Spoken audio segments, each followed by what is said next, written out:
हाय, मेरा नाम सृष्टि और मैं जर्नलिज्म की स्टूडेंट हूँ।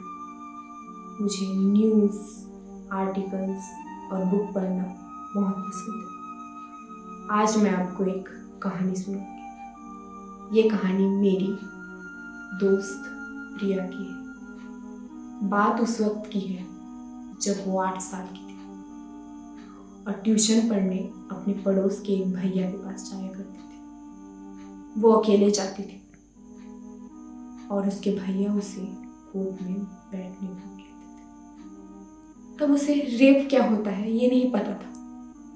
जब वो 16 साल की हुई तब उसे पता चला कि उसके साथ बचपन में क्या हुआ है और वो चाह के भी अपने फैमिली मेम्बर्स को ये बात नहीं बता पाई, क्योंकि उसे डर था कि इसमें भी उसे ही दोषी ठहराया जाएगा और अगर हिम्मत करके बता भी दिया तो उससे उसकी आज़ादी छीन ली जाएगी। यही तो होता है ना हमारे साथ।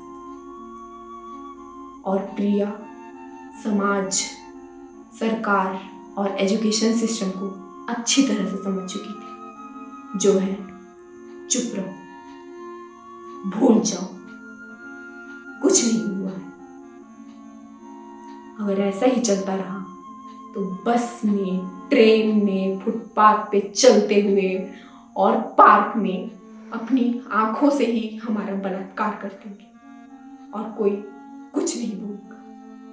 लेकिन मैं बोलूंगी, मैं प्रिया की तरह चुप नहीं रहूंगी जो मैं 4 साल पहले थी। मैं हर एक आदमी, हर एक लड़के से ये सवाल पूछूंगी कि व्हाई मैन रेप क्यों होता है? रेप जैसे कि लड़कियों के कपड़ों की वजह से, जैसे शॉर्ट पहन के घूमती है और कुछ लड़कों की नीयत भी अच्छी नहीं होती है, तो लड़के अट्रैक्ट होते हैं देख के शॉर्ट्स वगैरह में।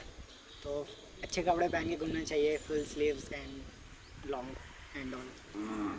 किसी लड़की को रात में छोटे कपड़े में आप देखते हैं तो आपको कैसा लगता है? अट्रैक्ट होते हैं लड़के, बेसिक चीज़ें ये तो सभी होते हैं, और फीलिंग्स आती हैं कुछ कुछ देख के। लड़कियों को सेक्स करने का मन होता है। और बाकी आजकल की लड़कियों का पहनावा भी होता है, मर्द भी ऐसे देख के इंप्रेस हो जाते हैं, ये सब चीज़ें हो जाती हैं। खासकर लड़कियों को इस तरह से कपड़े नहीं पहनना चाहिए, जो मर्यादा है वैसे ही पहनना चाहिए। तो आपको लड़कियों के कपड़ों के ऊपर क्या कहना है कि उनकी वजह से रेप होता है? हाँ, उनकी वजह से भी रेप होता है, क्योंकि नशे में लोग छोटे छोटे कपड़े में, माँ बाप संस्कारी से उनको अच्छे से कपड़ा नहीं पहनेंगे, अच्छे संस्कार नहीं देंगे, तो ये होता ही रहेगा जब तक नशेबाज लोग होंगे। और रात में लड़कियों का बाहर निकलना, आप इस बारे में क्या बोलना चाहिए? उचित नहीं है। रात में लड़कियाँ ज़्यादा से ज़्यादा शॉपिंग के लिए भी जा रहे हैं, तो 8 से 9 बजे तक के, 9 बजे के बाद उन लोग को 9 बजे से 9:30 के बीच में उन लोग अगर मोबाइल भी चलाते हैं तो उनको अपना मोबाइल को बंद करके अपने वाइब्रेशन में रखना चाहिए, ताकि बाहरी किसी और अलग व्यक्ति से बात नहीं करना चाहिए। अगर बात भी करते हैं तो अपने फैमिली से बात कर सकते हैं। 10 बजे के बाद मोबाइल बंद करके पढ़ने लिखने के बाद सो लेना चाहिए। मतलब आजकल की लड़कियां जो होती है, मतलब बहुत छोटे कपड़े पहनती है, प्लस वो मतलब लड़कों की ओर ज़्यादा मतलब अट्रैक्शन करती है। मतलब जैसे कि वो लड़कों को सीधी वो लाइन मारती है। और इंस्टा में मतलब ऐसे अश्लील रील देखते हैं लड़के लोग और साथ में फोन वोन देखते हैं, प्लस जो होता है वो क्या बोलते हैं उसको मुठ ठीक है, मुठ मारते हैं ठीक। और आजकल के बच्चे में हार्मोन्स भी बहुत होता है, हार्मोन्स के चक्कर में आजकल। और दोस्त लोग को देखते हैं कि दोस्त लोग ऐसे कर रहे हैं, कुछ लोग देखते हैं दोस्त के पास ऐसा गर्लफ्रेंड है, इसके पास ऐसा गर्लफ्रेंड है। घटना घटी है, ये अमानवीय घटना जो घटी है काफी शर्मसार करने वाली घटना है। एज अ मैन हम फेल हो चुके हैं सोसाइटी में, हमारी भी कुछ जिम्मेदारियां होती है कि ये जो बहन बेटियां हैं उन्हें सुरक्षित रखी जाए। हमें किस प्रकार से पाला जाता है ये इन सब बातों पे निर्भर करता है। ये अमानवीय घटना का इस समाज में कोई स्थान नहीं है, कोई स्थान नहीं है साथियों। हमारे हिसाब से तो उसको तहस नहस एकदम पूंजीपति से लेकर के उसको दौड़ा कर गोली मार देना चाहिए उसी घड़ी तत्काल। बैग हेड पे सीधा शूट कर दिया जाता है। तो देखिए ये जो घटना हुई है ये कोई नई नहीं हुई है, ये जो घटना ये पहली बार ऐसा नहीं हुआ है, हर बार हुआ है। हर बार इस देश की बेटियों को लड़ना पड़ता है, कभी समाज के साथ लड़ना पड़ता है, कभी जब रास्ते में निकलती है तभी वहाँ लड़ना पड़ता है, कभी हर जगह से उसको लड़ना पड़ता है। से जब अर्जुन ने पूछा था कि हे माधव क्या जिस प्रकार से चीरहरण किया गया था उस पर कुछ स्टेप लेना चाहिए या नहीं, तो भगवान श्री कृष्ण ने कहा था कि हे अर्जुन ये तुम्हारा निजी विषय है कि तुम कुछ स्टेप लो या ना लो, लेकिन ये जो घटना है ये घटना अमानवीय घटना जो है ये समाज को शर्मसार करने वाली घटना है, ये समाज का विषय है। इसमें अगर समाज कोई स्टेप ना लेगी तो इस प्रकार की घटनाएं होती रहेंगी। एक आप देखे होंगे सोशल मीडिया पे एक लड़का वायरल हुआ था, पंजाबी कोई मुंडा था कि लड़की ना उसको धमकी देती है और उसके पे फॉल्स रेप केस इम्पोज करती है और उसको रेपिस्ट अलग अलग तरीके बात से संबोधित किया जाता है। फिर जब इसका इन्वेस्टिगेशन किया जाता है तो ये पाया जाता है कि वो तो निर्दोष था। से उसका इमेज का सोसाइटी में धज्जी उड़ गया ना मैम, उसका कोई स्थान रहा सोसाइटी में।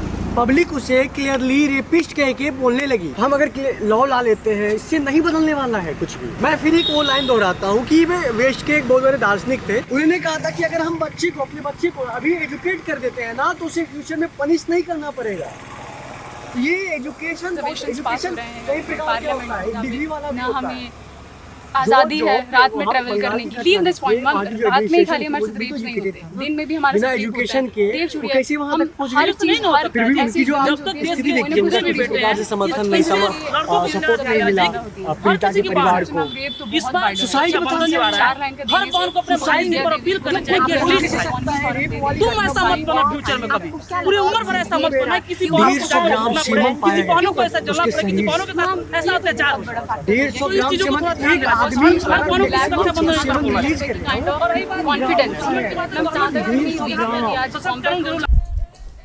तो ये अति करना छोड़ देगा हर इंसान, खुद के अपने आप को नहीं समझ पा रहा है वो हर इंसान की मैं मानू हूँ, मेरा धर्म क्या है, मेरे कर्तव्य क्या है, इस बात को नहीं जान रहे हैं। तब उल्टा सीधा बीत गयो उमरिया सारी, ओ ओखे में बीते गयो।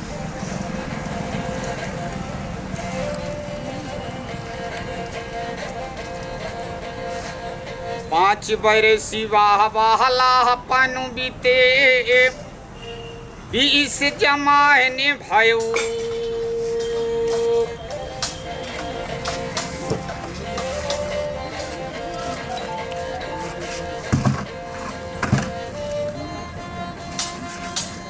मकर 25 माया कारणे, देश विदेश भयो उमरिया सारी।